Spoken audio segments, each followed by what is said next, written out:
All right, so the agent that you're about to meet is going to be a conversation that is different than maybe what you're used to seeing here on the channel. Why? Because typically, for years and years and years and years, every week I have brought to you a case study from an agent that I'm coaching who shares his or her real story, their real journey in real estate, and how they are winning at a high level. This agent is brand new. It's an agent that I'm only been working with for a short amount of time. And we have a real transparent conversation about the struggles of building a listing-based business as a new agent. Why? Because I think what you're going to find is that this message, this story, is maybe more relatable than an agent who I'm working with who's making, $3, $4, $5, $800,000 a year. This is a real conversation with somebody who is on their way to earning their first six figures in this business. So we break down everything: lead generation, lead follow-up, lead conversion, winning listings, price reductions, etc. The key thing about this conversation from a takeaway perspective, so that you can implement what you actually learn to get results for yourself, is, somewhere in the middle of the video, we do a live role play. Instead of the agent doing the role play, I do the role play. I have the agent become the most nasty expired listing, the one that he struggles with the most, and I showed him how to handle that conversation.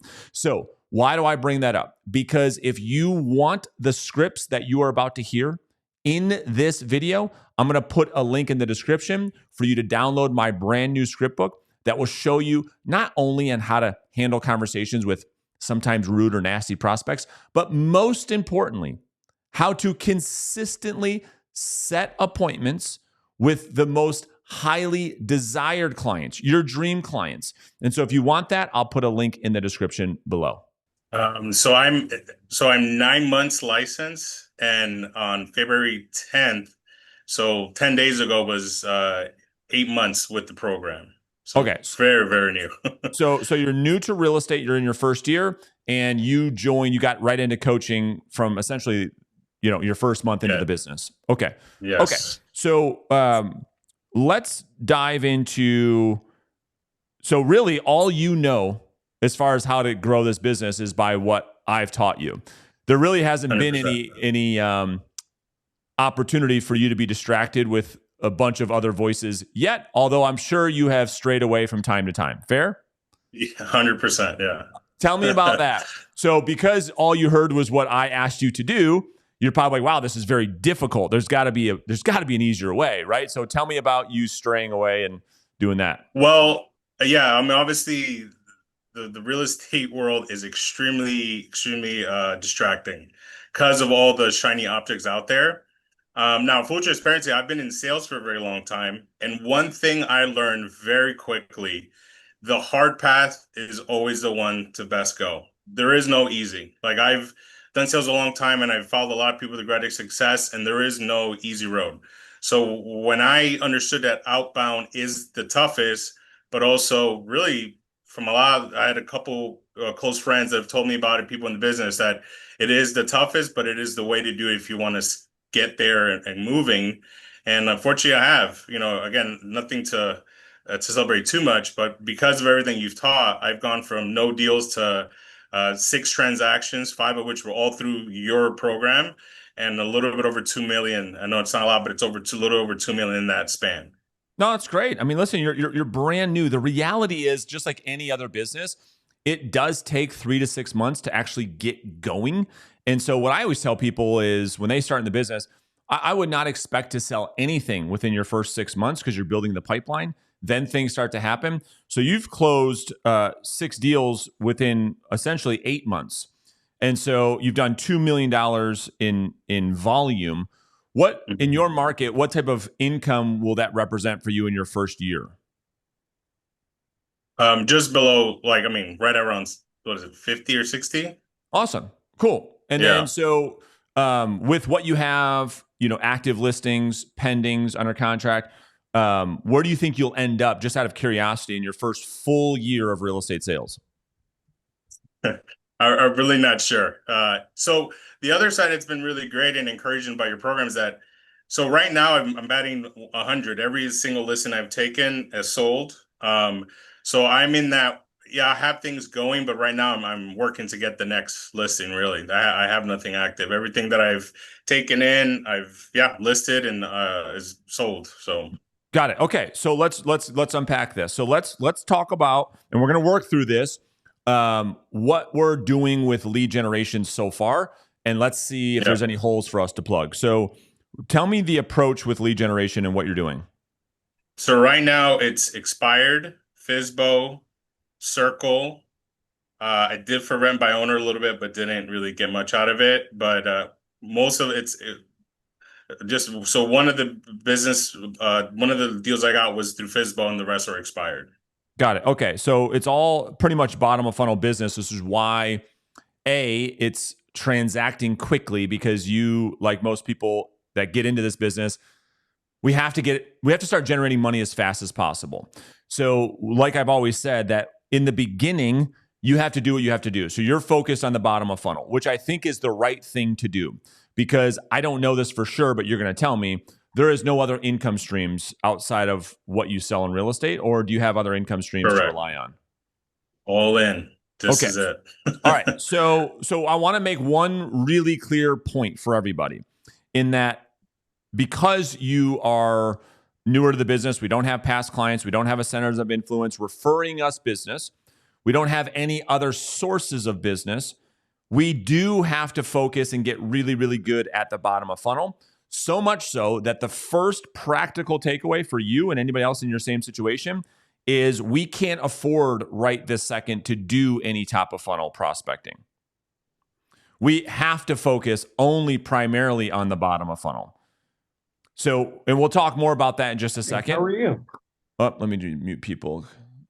There we go. Okay. Does that make sense? Yes. All right. So, where are you? Like, how are you getting the data? And then how are you actually contacting these people? So, where do you get your bottom of funnel lead sources from?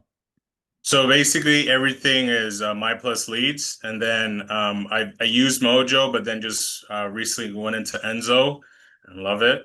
Uh, and that's basically I do batch for Circle, which is one of the areas I need to that I want to incorporate because it is I am obsessed with business now. I come from a background where you didn't wait months to get transactions done. So I'm trying to add that so I can obviously build for the future. So totally makes sense. But just to be really clear, right? This is almost going to turn into like a coaching session, right? And I think that's the point. The point is where you're at and where you need to go. We're going to unlock different opportunities so that you and then other people in your same situation can just follow the plan.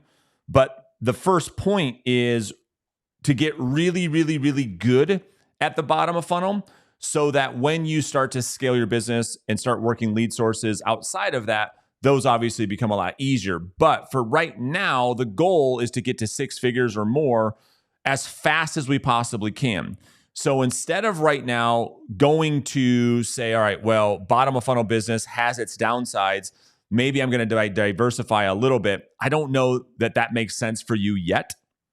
The first really 1 to 3 years is just laying the foundation and kind of paying the price.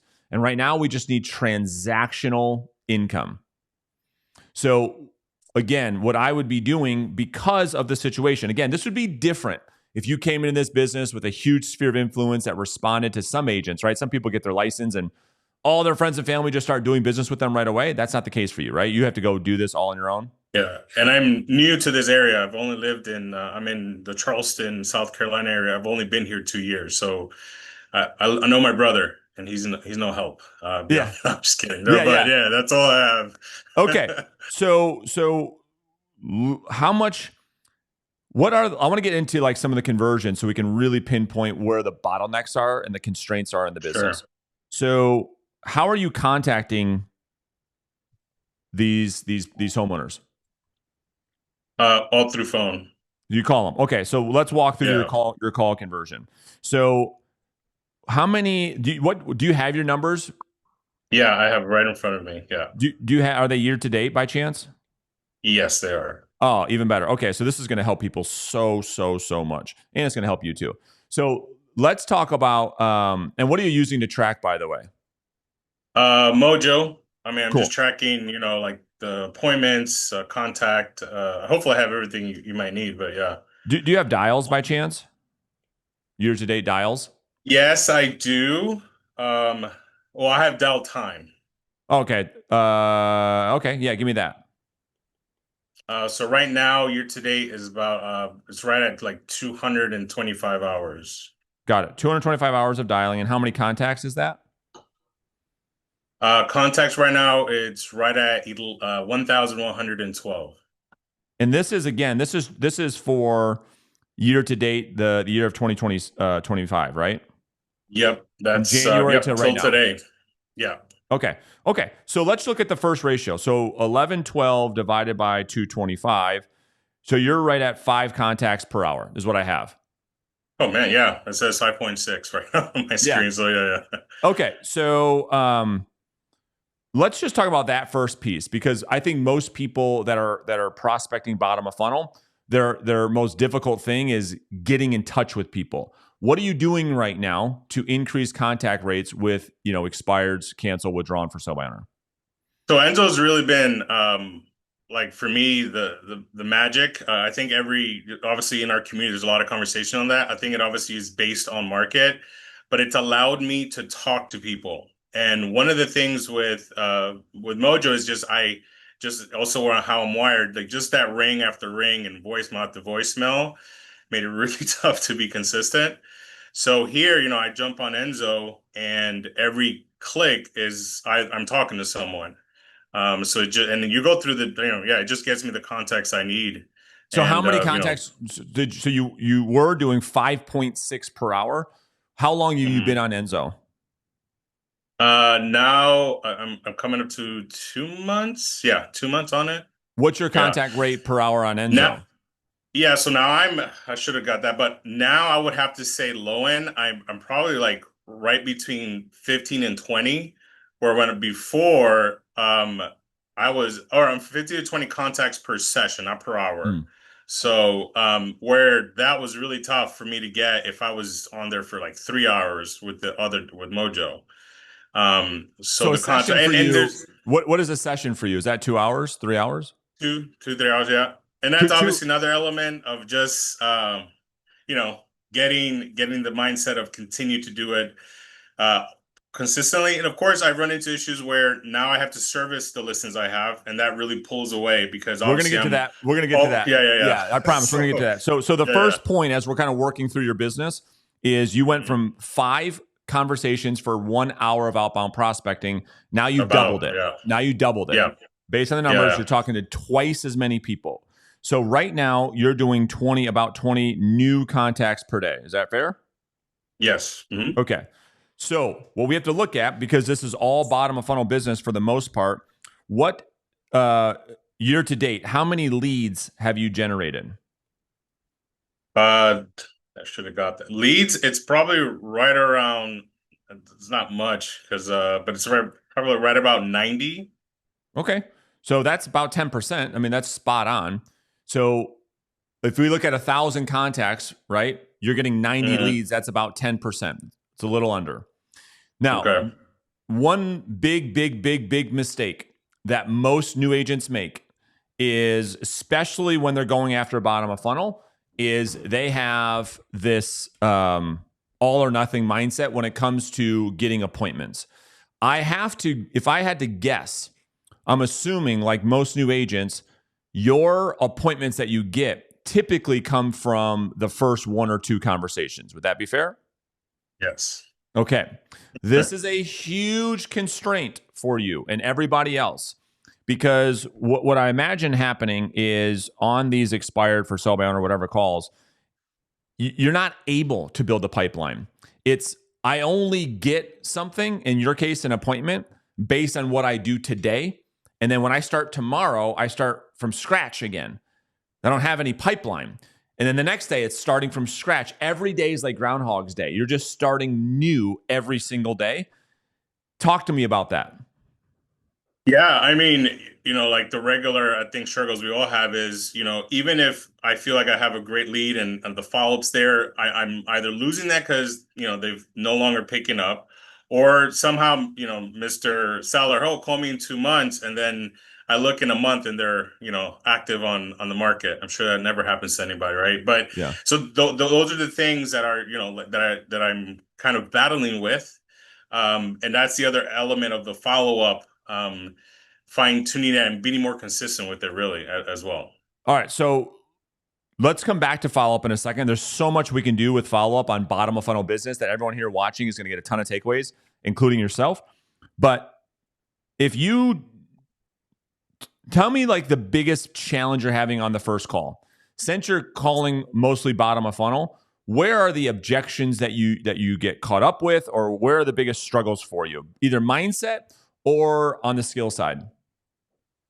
Um, I think the which is improving is the fact that where I'm getting sold. And like I've always understood there's two sales going in a conversation, and either I'm selling the idea of them wanting to make the appointment or have the appointment, or them selling that they don't need the appointment. I think that for me, tell me if I'm wrong, it's just like if I can fine tune that and really either get a clearer understanding, are they a proper lead, or how I can convert them. And then I am obsessed with the right then and there. Like I really want to find a way. And yes, I've lost and pushed people off because of that, because I know that I'm going to hang up. They're not going to pick up my call because I was a little aggressive of trying to get the appointment. But, you live and you learn. But I think that's a major thing. Really converting, being able to have the right thing. And I feel like I do, but it's just getting better at it, getting an answer when you have someone, there's so many types of different, people you're talking to, aggressive, soft approach, you have all these. So just getting better at handling every single one of them. So what we have to get good at with bottom of funnel business is setting appointments when there's an appointment to be had. So this is where most opportunities are lost, I think. We're going to talk about leads and lead follow-up in a second. So I think it's appropriate, because we're having a transparent, open conversation, is to say, like, what does these conversations sound like? Like, we should role play it, because I think what you perhaps might be doing is what most people do. And I'll show you exactly where the opportunity would be lost. Would that be helpful? Yeah, absolutely. All right. So, like, where in the conversation, let's just look at an expired listing as an example. Where are the conversations being lost? Or we can role play it a little bit, and then you could tell me kind of what you say, and then we'll make some adjustments. Yeah. And I think the one of the things that I'm working on is when they're very aggressive from the beginning. Like Mm, so I'm trying to learn how to, like, let me extend this a little bit. If they're kind of receptive to it, I have no problem continuing. But it's when they're very aggressive up front, okay. and trying to get them to calm down. Yeah. So why don't we role play that? I'll be the agent, and you Yeah. could be the aggressive expired. Would that Okay, sure. be helpful? Ring, ring, ring. Hello. Yeah, that's not Arturo, is it? Yes, is this?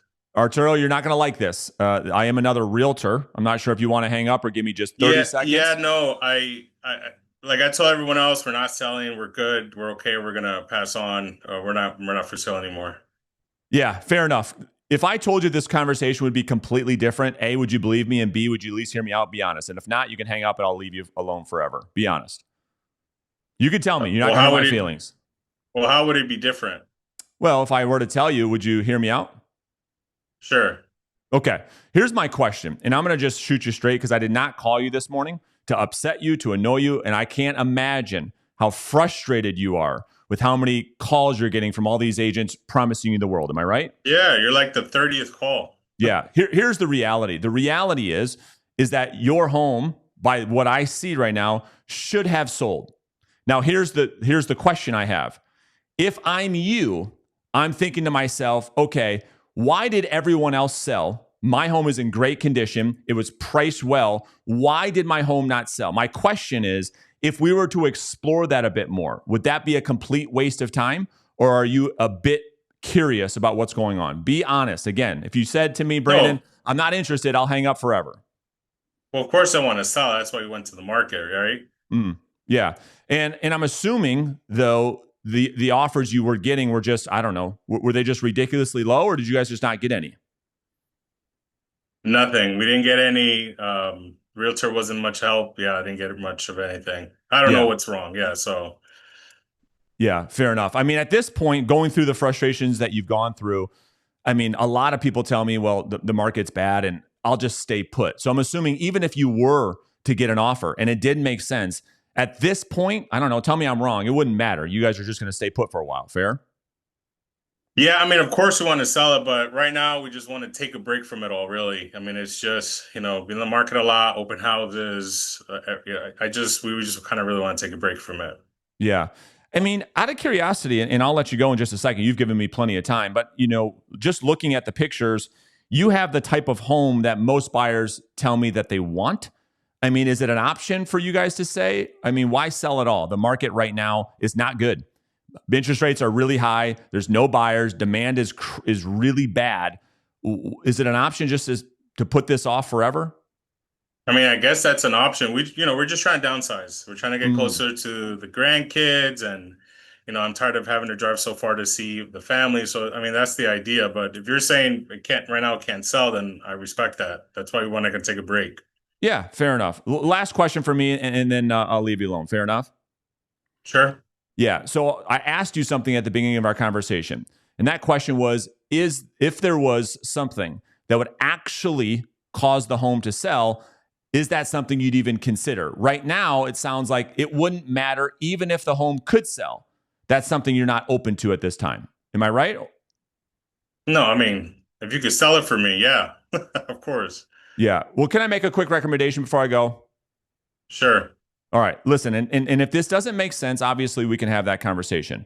But let's just pretend for a second that you decided, and I'm not even saying you will, but let's just pretend for a second. You said to yourself, okay, why don't I invite this guy over? Let me see what he can actually do. And when I was there, I showed you the plan, and after you saw it, it was like something you had never seen before, ever. In other words, you genuinely believed that by the plan I show you, it could actually get you closer to your family, could get you the price that you wanted. Here's the question. If that were true, and I know that's a big if, is there any downside in you inviting me over just to look at the plan? I'm not asking you to make decisions. I'm not asking you to hire me. I'm not asking you to do anything. What would be the worst thing that would happen for you to explore this a bit more? Be brutally honest. I mean, when you put it that way, I mean, yeah, there's no downside. So here's the thing. And again, I don't know, and I'll shoot you straight. I don't know if what I do is going to help you or not. I haven't seen the house. But if you're open to a 30-minute conversation, I'd be happy to stop by. And when I'm there, I'll put it in front of you. You're going to see the plan and you're going to make one of two decisions. You're going to say, wow, this is indeed something I've never seen before. Let's try it. Or B, you'll look at the plan and say, you know what, it's not for me. Either is fine. Are you open to that? Again, I know I can be persuasive at sometimes. I only want to meet if you find real value in having this conversation. Yeah. Are you sure? Yeah. Yeah. Yes. Yes. Okay. So that's just a high level conversation of how do we get through this whole thing? Very high level. So there's a lot to that. But I think what's happening is, the takeaway here is we, you, me, whoever's having this conversation, have to approach this conversation with the mindset of, I really believe I can help this person. Yeah, that's my belief. Yeah, go ahead. Yeah, I mean, I think what's very powerful is this, I think because I don't want to try to be too pushy, because but I've been pushing with the wrong approach. That's right. why it's not effective. So hearing this, seeing this, yeah, I mean, there's a lot to break down and dissect. There's so much that you added there that, how can not? Yeah, I mean, I'll tell you why. I'll tell you what's going on. Here's what you're trying to articulate. Because I think the way that most agents attempt to do this is they make it about themselves. Instead, what I think you felt was the way I was positioning the appointment was for whose benefit? For them. You have a solution. It was Yeah, for yeah. you, For the right? client. So that's why it felt a bit different, was because I positioned it in a way to open up massive curiosity, and I took away any logical or emotional downside to exploring their options. It was only upside for him, and him being you. So that's just some opportunity on the skill side to set more appointments, right? So Yeah. now when we look at lead follow-up, right? And you and I could spend hours just unpacking that little role play. But now Yeah, absolutely. when we look at lead follow-up and generating a lead, had that prospect said, you know what, I hear you, but right now we're just exhausted, et cetera, et cetera. What is it that you typically do now that would lead you to having maybe a good conversation down the road? Well, obviously it's transition, but and this is the other side that I don't know if I'm pushing too much is I try to make sure they're okay with me following up. Because I'm getting too many, obviously, voicemails. Um, but it's just trying to be kind of produce what you're teaching us is have a general like, look, if you don't want to talk, it's okay.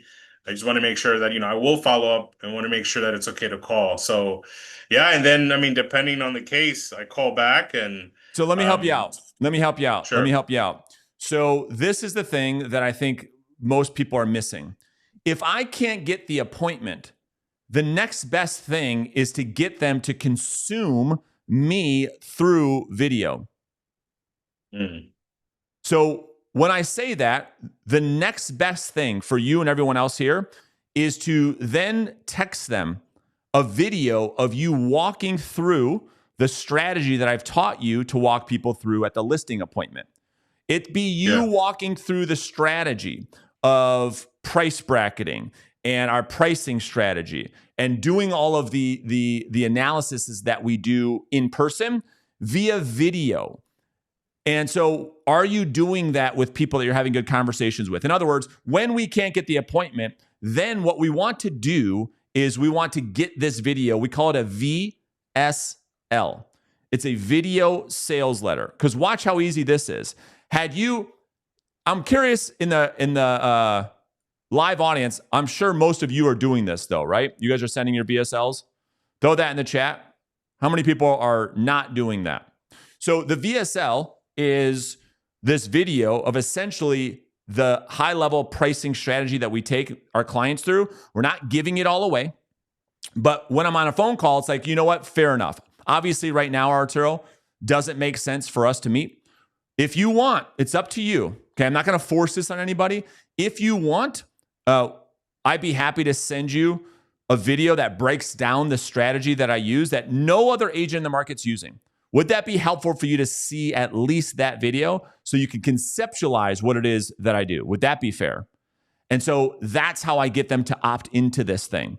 I have to give some type of valuable offer. I know that chat's probably distracting you like crazy, so try to focus on me. yeah, So this is how I open up lead follow-up, because I want you to imagine for a second. So I send them this video, right? And we use Loom to see, okay, is this person opening the video? Are they engaging with it? So I know that they did. Now I have something tangible to follow up on, because now they've seen a strategy that has some wow factor. But the problem that you have, that everyone here has, is not enough of your ideal prospects are seeing your offer. Because the only time they see your offer is when? Based on your current model right now. well, they only see it if I get an appointment. That's it. So you see the big missing gap right now? You're having Yeah. 20 conversations a day. How many appointments are we? So that's 100 a week. How many appointments are you going on per week?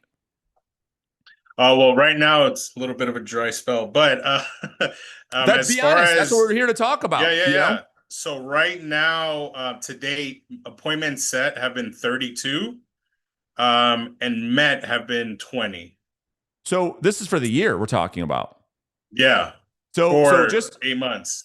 yeah, or 8 months. So in other words, only 20 humans have actually seen your offer. Yeah. What I am suggesting is that 20 people per month see your offer, regardless if you get the appointment or not. Yeah. This is the basis of lead follow-up. Okay? Does Yeah. that make sense? 100%.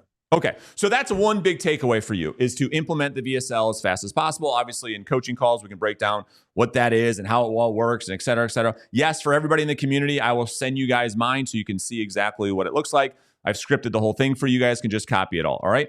So let's shift out of that into the actual, what I believe the most important piece of this whole thing is, which is the presentation. So you being in sales, I think that you and I think I've heard some of your presentations before. You and I broke some of those down, which has been great. So walk me through what you're doing there, what's really working for you, and then where let's start with that first. What's working?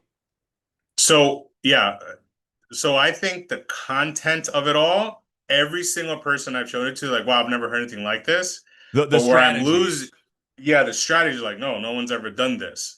So that's standing out. I think now the approach, we're taking to the next level is the delivery, right? Really, because every single person, for the good or the bad, I've asked for feedback, and the clients have been very honest. And like one of the last ones was like, to be honest with you, it's just I didn't have enough time to talk. The other guy let me talk. It was more like a conversation. So I think, like the presentation is I think one of the best. It's just now how do I deliver it so everyone feels that just the delivery, I think. Yeah.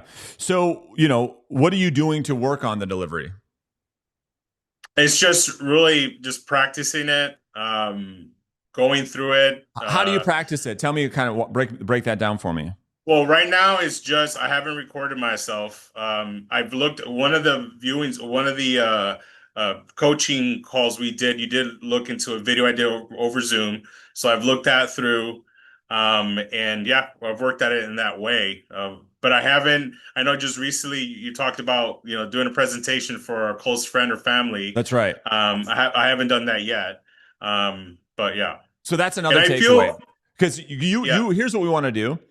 We want to create our own game tape for us to actually break down so that we can go back and analyze this presentation that doesn't mean a whole lot because it's not with a real client, but it is real because you're creating an uncomfortable situation because it's with a friend.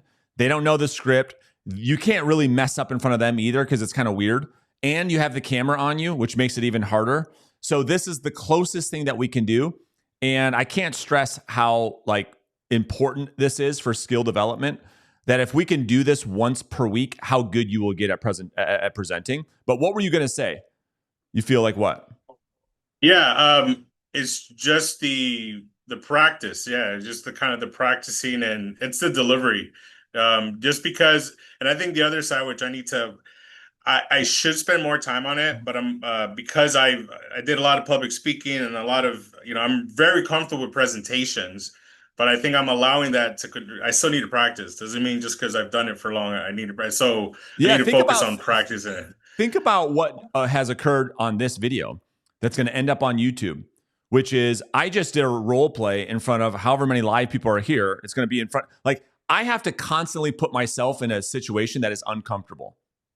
And I said, be the most difficult expired possible. And how much did we prep, you and I, before this call? 0. In other words, I didn't set you up and had this whole thing scripted out. I just, on the spot, said, be the most difficult expired possible. And you did it, right? And so I have to constantly do this. I am not different than you. I'm nothing special, right? I just constantly look for ways to get myself uncomfortable all of the time. In other words, I learned that if I'm comfortable, I'm not reaching my potential. I say this to my team all the time. So when things get comfortable, it's like, well, we've got to make them uncomfortable. So that way we can stretch ourselves and grow. We are too isolated. It's too easy to be comfortable, to hide, to not do the work, to not pick up the phone, to not present, to not do the. So this is the difference between lots of money and average. This is the difference between $60,000, $80,000 a year and $400,000 a year.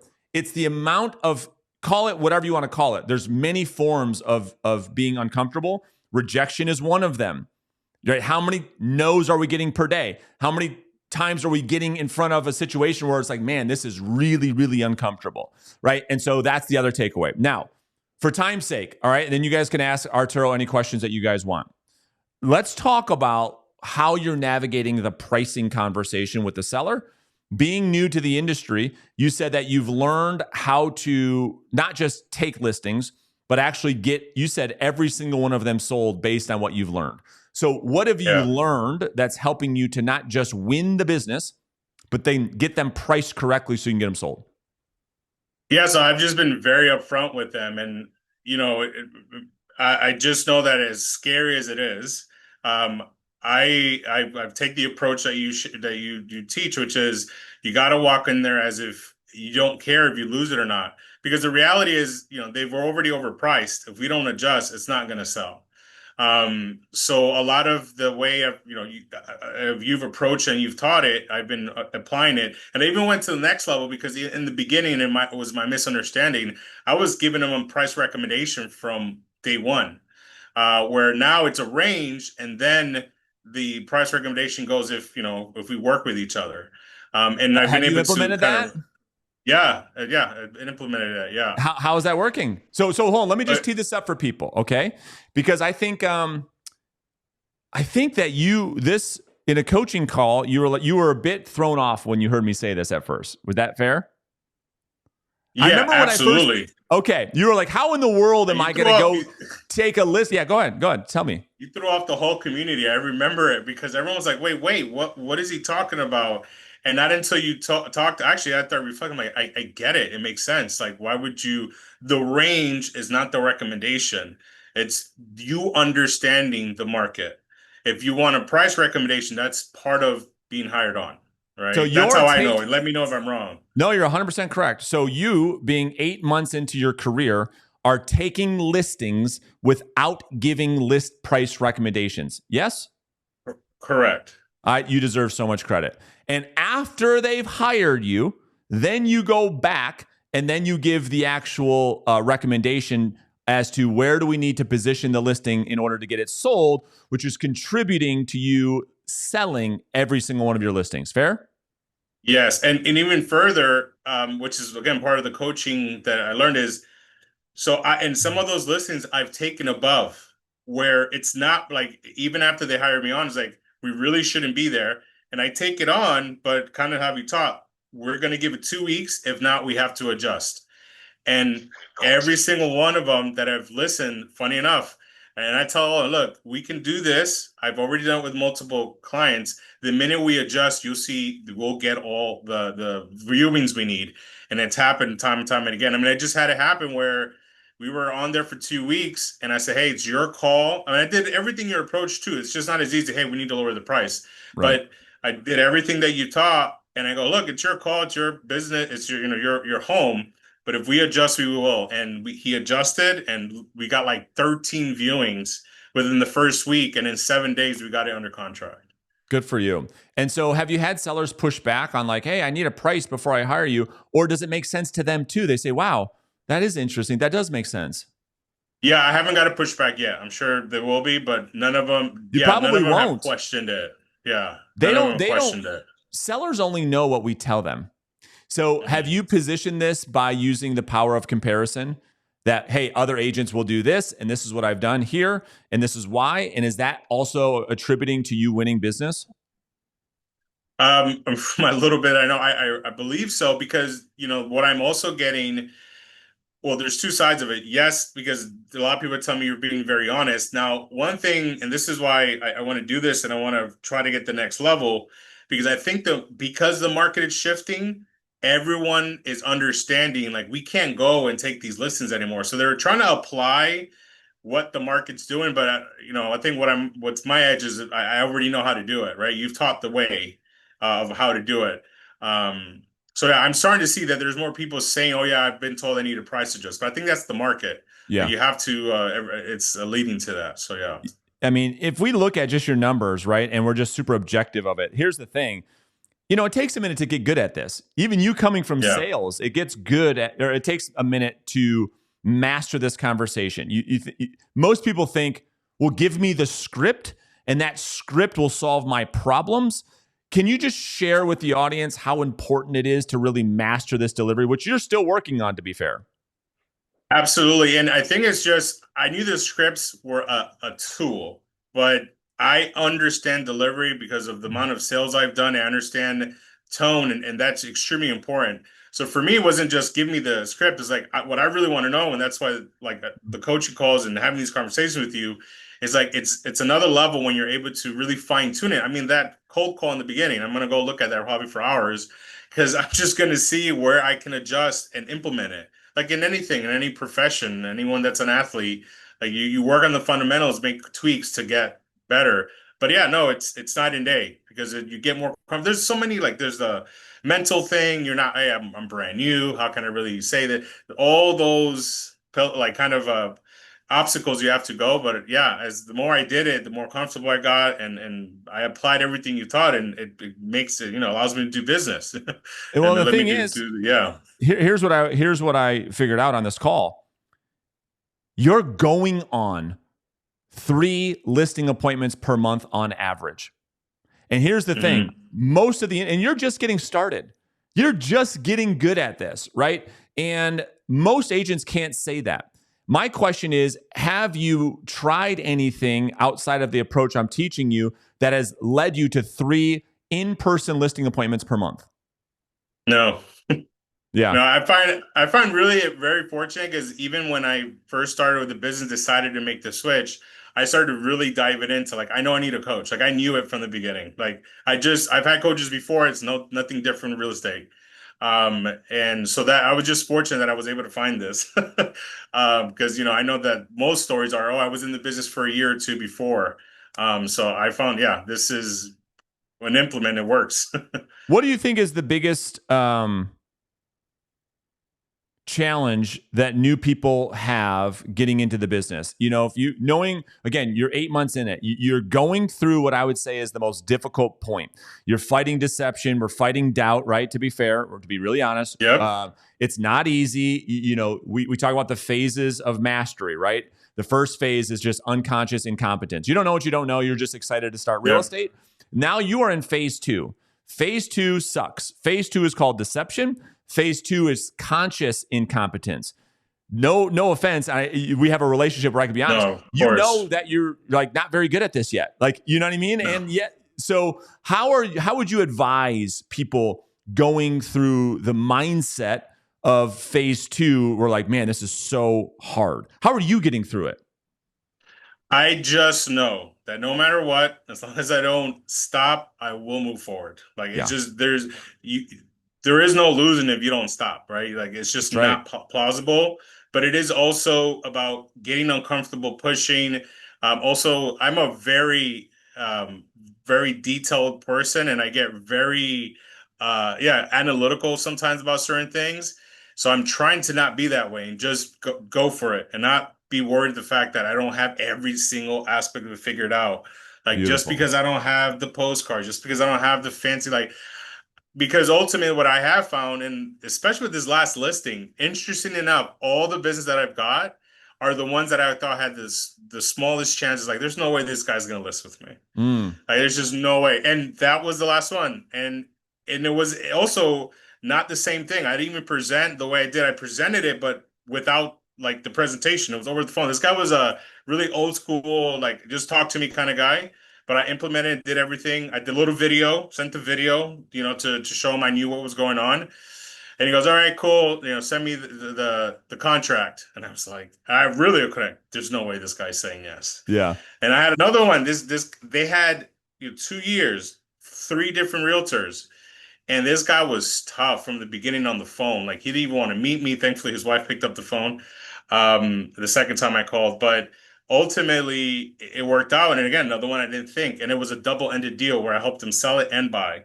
It's great. So I think and I'm struggling and wrestling with it, is not overanalyze and just do it, and not being worried I don't have everything figured out as Great much as I want advice. to have everything figured out. Yeah, last question for me, and then you guys in the live audience, if you have questions, go ahead and raise your Zoom hands right now. I'll get to you guys in 1 second.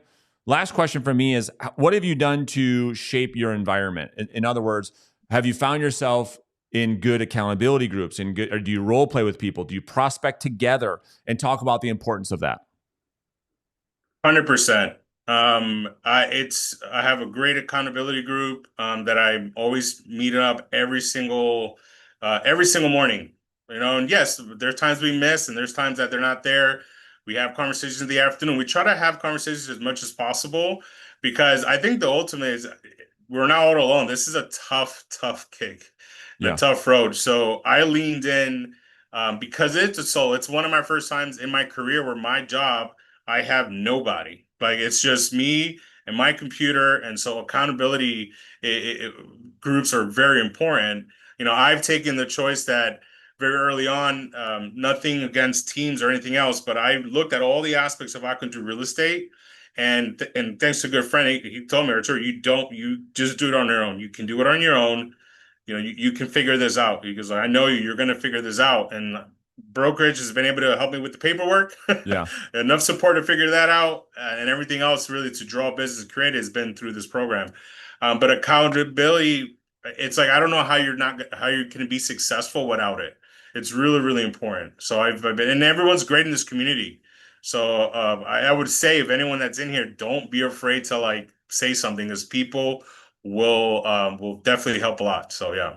It's great. It's awesome, man. All right, Rupert, go ahead. Let's get you unmuted. You can ask Arturo whatever you'd like.